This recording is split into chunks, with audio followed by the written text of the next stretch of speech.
Hey everybody, it's Dale here from Gan Chev and CSN Gananoque, and I'm here today with Ted Maloney, our managing partner here at CSN. Thanks, Dale, and thanks for the introduction. Welcome, folks. You've joined us today for a little series we've got called Tech Talk with Ted. So Ted, after I've been in an accident, what if my insurance company tells me that I have to go to a different shop?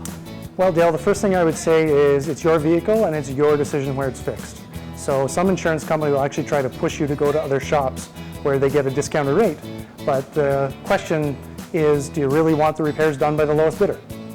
And what if I live outside of Gananoque? It seems like a far drive to come to get my vehicle repaired. It is a far drive if you were doing it, but why not let us do it? We have a full valet service to and from Kingston, Brockville, Perth, surrounding area.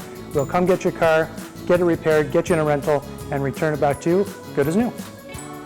Well, thank you, Dale, and thank you folks for joining, and please stay tuned for more Tech Talk with Ted. And if you have any questions about the body shop world, please let us know. Maybe we'll feature them on one of our next episodes.